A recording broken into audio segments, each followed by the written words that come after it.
I welcome you all to this class. Topic for discussion today is consumption function and saving function. So we will discuss the consumption function with the help of schedule and diagram, and we will also discuss the saving function with the help of schedule and diagram. So next topic is consumption function and consumption function का मतलब क्या होता है। उसका definition है कि consumption function refer to the functional relation between consumption and income. Income के साथ जो कंजम्पशन का रिलेशन है उसी को हम कंजम्पशन फंक्शन कहते हैं। सो उसको हम इक्वेशन फॉर्म में भी इस तरह से लिख सकते हैं कि C is the function of Y। तो अगर हम इसको रिकैप करें तो कंजम्पशन फंक्शन क्या है। Consumption function is the functional relation between the consumption in the economy and national income। और उसको हम किससे लिखते हैं, C is equal to f of y। C is function of income। तो इसका मतलब है कि अगर इनकम बढ़ेगी तो कंजम्पशन एक्सपेंडिचर भी बढ़ता है, और अगर इनकम कम हो जाए तो कंजम्पशन एक्सपेंडिचर भी कम हो जाता है। लेकिन इसमें एक चीज़ और है कि जैसे अगर इनकम नहीं है इकोनॉमी के अंदर, उस समय भी आपका जो कंजम्पशन एक्सपेंडिचर है वो इकोनॉमी में एग्जिस्ट करता है। सो इसको हम एक शेड्यूल के द्वारा भी समझ सकते हैं। जैसे ये शेड्यूल आप देख रहे हैं इस स्लाइड में, ये आपको इनकम दिख रहा है फर्स्ट कॉलम में, और सेकंड कॉलम में आप कंजम्पशन को देख रहे हैं। तो यहाँ पर आप एक चीज़ देखेंगे कि जब इनकम जीरो है तो उस समय जो कंजम्पशन एक्सपेंडिचर है वो 30 है, मतलब ये ऑटोनोमस कंजम्पशन एक्सपेंडिचर है। उसके बाद जब ये आपका इनकम 50 है तो फिर कंजम्पशन 60 हो रहा है, ये भी बढ़ रहा है। तो जैसे जैसे इनकम बढ़ती जा रही है, जैसे 100 से ये चली गई आपकी 250 तक, वैसे वैसे आपका कंजम्पशन एक्सपेंडिचर भी यहाँ पे बढ़ रहा है। सो ये जो शेड्यूल है ये शो करता है कि डिफरेंट लेवल ऑफ इनकम पर जो कंजम्पशन एक्सपेंडिचर है वो भी अलग अलग जो है वो हो जाता है। मतलब इनकम के कम या ज़्यादा होने पर कंजम्पशन एक्सपेंडिचर भी आपका कम या ज़्यादा हो जाता है। यहाँ पर एक चीज़ आपको समझनी है कि जो कंजम्पशन एक्सपेंडिचर होता है ये एक तरह का साइकोलॉजिकली कॉन्सेप्ट भी है, क्योंकि इस पे कई तरह के जो मनोवैज्ञानिक तत्व हैं उनका प्रभाव पड़ता है कंजम्पशन पर। मतलब मनुष्य की जो एक तरह से साइकोलॉजी है उसका भी प्रभाव पड़ता है कंजम्पशन एक्सपेंडिचर पर। तो कंजम्पशन एक्सपेंडिचर जो है वो it is being influenced by taste and preference of the consumers. कि कंज्यूमर जो है उसको कौन सी चीज़ अच्छी लगती है, या कौन सी चीज़ उसके टेस्ट में है या उसके प्रेफरेंस में है। और इसी तरह से जो हैबिट्स भी हैं कंज्यूमर की, हैबिट्स के हिसाब से भी जो है वो कंजम्पशन एक्सपेंडिचर वेरी करता है। बट अल्टीमेटली हम इसको यूँ समझेंगे कि कंजम्पशन जो फंक्शन है वो क्या है। कंजम्पशन फंक्शन जो है वो एक तरह का फंक्शनल रिलेशन है between the income and consumption. And जब हम इसको इकोनॉमी के लेवल पे हम कंजम्पशन फंक्शन की बात करते हैं तो इसका मतलब है consumption function is the function of national income. तो C is equal to f of y, और उसी को हमने यहाँ शेड्यूल के माध्यम से भी इसको समझा कि जब आपकी इनकम बढ़ रही है तो यहाँ पे कंजम्पशन एक्सपेंडिचर भी बढ़ रहा है। और अगर हम उसको रिवर्स करके देखें कि अगर इनकम कम हो रही है तो नेचुरली है कंजम्पशन एक्सपेंडिचर भी कम होता है। लेकिन यहाँ एक चीज़ जो हम ऑलरेडी डिस्कस कर चुके हैं कि अगर इनकम जीरो भी है उस समय भी सर्वाइवल के लिए एक मिनिमम एक्सपेंडिचर इकोनॉमी में हमेशा होता है, उसको हम ऑटोनोमस कंजम्पशन एक्सपेंडिचर कहते हैं। और जो कि यहाँ पर आपको दिख भी रहा है स्लाइड में कि जैसे इनकम जीरो है तो उस समय आपका कंजम्पशन एक्सपेंडिचर 30 है। So let us discuss about the consumption curve now. इसको हम डायग्रामेटिकली समझने की कोशिश करेंगे। तो जैसा आप यहाँ देख पा रहे हैं लेफ्ट हैंड साइड पे जो डायग्राम आपको दिया हुआ है, यहाँ पर एक्स एक्सिस पर जो है इनकम या आउटपुट को प्रेजेंट किया गया है, और जो आपका वाई एक्सिस है यहाँ पर कंजम्पशन को शो किया गया है। सो जैसा आप देख रहे हैं यहाँ पर जो सी सी है वो कंजम्पशन कर्व को प्रेजेंट कर रहा है, और जो ओ आई कर्व है या ओ आई जो लाइन है ये वाला, ओ वाई या ओ ए एस ये एग्रीगेट सप्लाई कर्व को शो कर रहा है, और दोनों जो पॉइंट्स हैं एग्रीगेट सप्लाई और कंजम्पशन, ये ई पॉइंट पर जो है वो कट कर रहे हैं।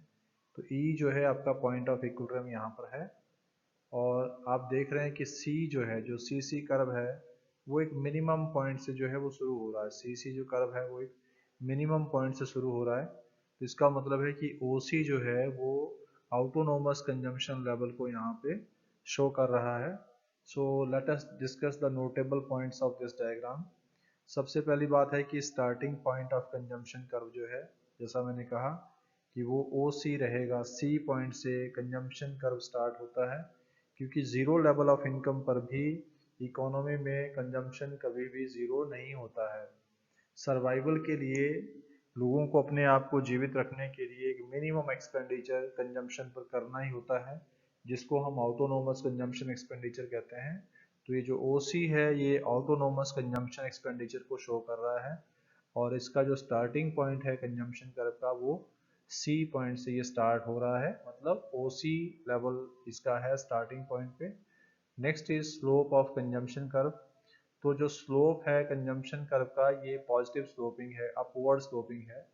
तो ये ऊपर की तरफ उठता हुआ कर्व होता है consumption curve.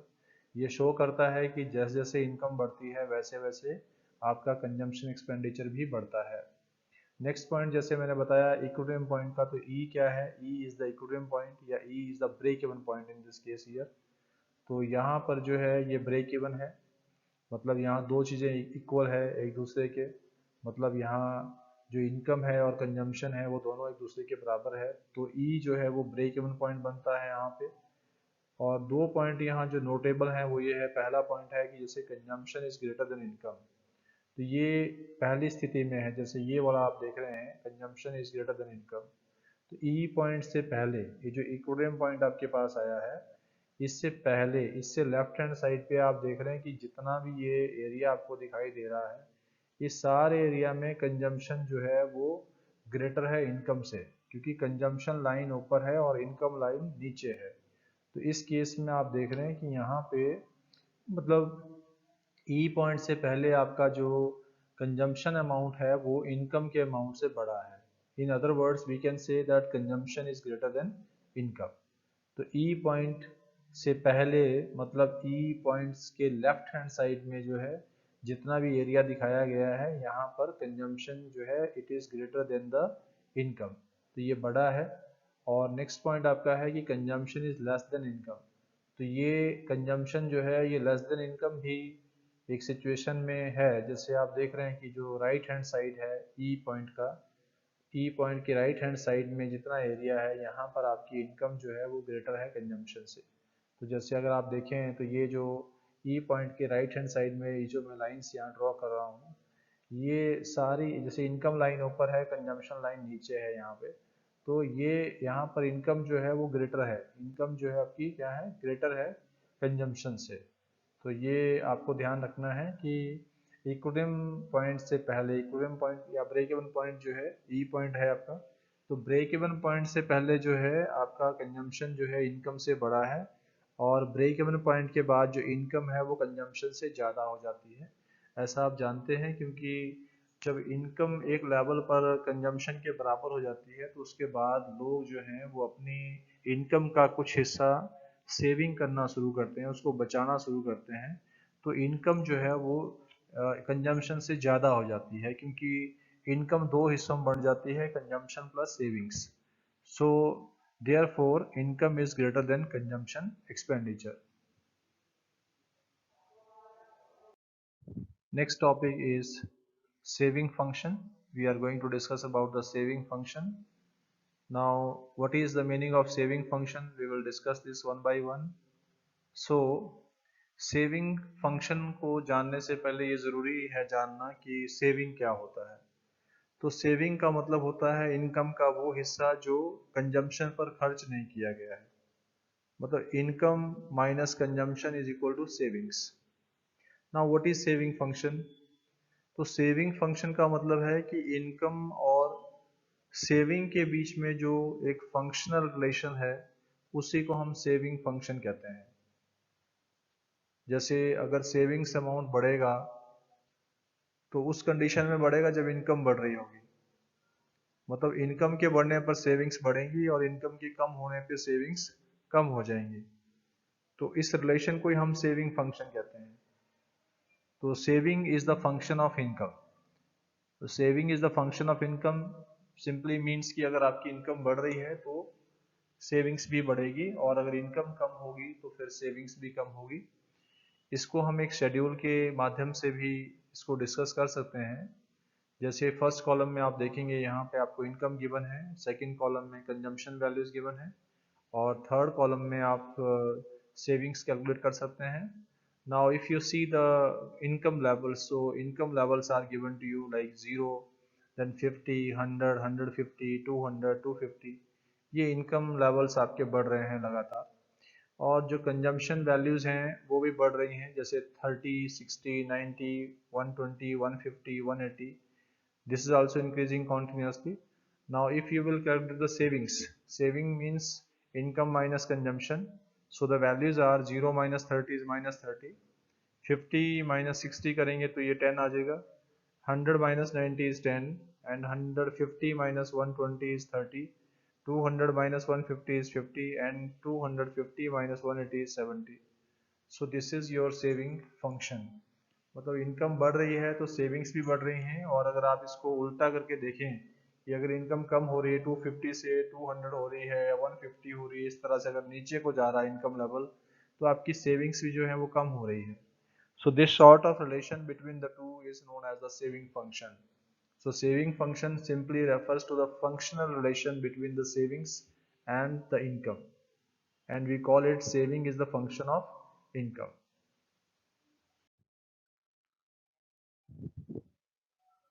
Let us discuss about the saving curve कि सेविंग कर्व क्या होता है। तो सेविंग कर्व का मतलब है कि जब हम, जो आपके पास सेविंग शेड्यूल होती है, उसको जब हम ग्राफिकली प्रेजेंट करते हैं तो उसको क्या बोलते हैं, सेविंग कर्व। और सेविंग शेड्यूल आप जानते ही हैं, सेविंग शेड्यूल का मतलब क्या है कि इनकम के अलग अलग लेवल्स पर लोगों की जो अलग अलग लेवल ऑफ सेविंग्स होती हैं, उसको जब हम एक शेड्यूल फॉर्म में लिखते हैं तो उसको बोलते हैं सेविंग शेड्यूल। तो जब सेविंग शेड्यूल को हम ग्राफिकली प्रेजेंट करते हैं तो उसको बोलते हैं saving curve. Now in this slide you will see about the saving curve. तो जो आपका सेविंग कर्व है उसको यहाँ पर इस ग्राफ के माध्यम से एक्सप्लेन किया जा रहा है। तो जैसे आप देख रहे हैं कि जो सेविंग कर्व है वो यहाँ एस पॉइंट से रिफ्लेक्ट हो रहा है। इसको हम एस पॉइंट से शो कर रहे हैं। ये जो आप यहाँ पर एक लाइन देख रहे हैं S, it is indicating about the saving curve. और जो ई पॉइंट है वो ब्रेक इवन पॉइंट है। ई जो है वो ब्रेक इवन पॉइंट है एक्स एक्सिस पर। और यहाँ ब्रेक इवन का मतलब है कि यहाँ पर सेविंग्स क्या है, सेविंग इज इक्वल टू 0 है। यहाँ पर सेविंग अमाउंट जो है ये 0 है, नील है, देयर इज नो सेविंग। लेकिन इंटरेस्टिंग पॉइंट क्या है कि ब्रेक इवन पॉइंट से पहले यहाँ पर माइनस सेविंग्स है। सारा का सारा जो एक तरह ट्राइंगल आपको दिख रहा है, ये एस ओ ई की अगर हम बात करें तो एस ओ ई जो ट्राइंगल है it is indicating about the minus savings या डिस सेविंग्स। डिस सेविंग्स का मतलब है कि लोग जो है अपनी पहले की सेविंग्स को खर्च कर रहे हैं कंजम्पशन एक्सपेंडिचर को मेंटेन करने के लिए, या फिर कहीं से पैसा बोरो कर रहे हैं, क्योंकि इनकम जो है वो 0 है। जैसे आप यहाँ देख रहे हैं ओ एक्स एक्सिस तक जो है आपका इनकम 0 है, लेकिन उसके नीचे आपका सेविंग्स है, मतलब माइनस में है। जो ओ एस है वो एक तरह से डिस सेविंग्स का लेवल है इनिशियल लेवल पे। और ये किस चीज को शो कर रहा है, ऑटोनोमस कंजम्पशन एक्सपेंडिचर को शो कर रहा है कि जब 0 लेवल ऑफ इनकम होती है इकोनॉमी के अंदर, उस समय भी एक minimum level of consumption expenditure होता है। उस minimum level of consumption expenditure के बराबर ही आपकी initial level of dissaving होती है। तो जो ओ एस है वो उसी को रिफ्लेक्ट कर रहा है। और ये जो डिस सेविंग है ई पॉइंट तक, ये डिस सेविंग है, मतलब नेगेटिव सेविंग्स है ब्रेक इवन पॉइंट तक। और ब्रेक इवन पॉइंट का मतलब क्या होता है, जहां पर आपकी सेविंग्स क्या है, 0 है, मतलब माइनस में नहीं है, वो आपका ब्रेक इवन पॉइंट है। And after this point there are the positive savings. उसके बाद जैसे आप देखेंगे एस ई एक्स जो पॉइंट है या ट्राइंगल के फॉर्म में अगर हम इसको मान लें तो यहाँ पर पॉजिटिव सेविंग्स हैं। These are the positive savings. ये पॉजिटिव सेविंग्स में आपका जो इनकम है वो ज़्यादा है आपके एक्सपेंडिचर से, कंजम्पशन एक्सपेंडिचर से। So this is indicating about the positive savings. So let us recap these things. जो starting point of saving curve है वो कहाँ से शुरू होता है? वो जो आपका y डैश होता है, y एक्सिस का जो माइनस वाली साइड है, साउथ साइड जिसको हम कह सकते हैं, वहां से वो शुरू होता है। डिस सेविंग्स माइनस में है एक तरह से। तो जहां पर जिस एक्सिस में y की नेगेटिव वैल्यू है नीचे, ओरिजिन से नीचे, वहां से ये पॉइंट शुरू होता है क्योंकि डिस सेविंग्स को शो करता है। और जो स्लोप ऑफ सेविंग कर्व है ये हमेशा पॉजिटिव होता है। इसका मतलब ये है कि डिस सेविंग्स के बाद जो है जब इनकम बढ़ती है, मतलब कि ब्रेक इवन पॉइंट के बाद जब इनकम बढ़ रही होती है तो उसमें सेविंग्स होना शुरू होता है। और उस जैसे जैसे आपकी इनकम बढ़ती जाएगी वैसे वैसे सेविंग्स भी बढ़ती जाएंगी। तो जो सेविंग कर्व का स्लोप है वो क्या होता है? पॉजिटिव होता है। और जैसे ब्रेक इवन पॉइंट से पहले जो सेविंग है वो क्या होती हैं? Savings are less than zero. Break even point से पहले सेविंग्स क्या है? जीरो से भी कम है, मतलब डिस सेविंग है। और ब्रेक इवन पॉइंट पर सेविंग्स क्या होती है? It is equal to zero. And break even point के बाद जो सेविंग है it is greater than zero.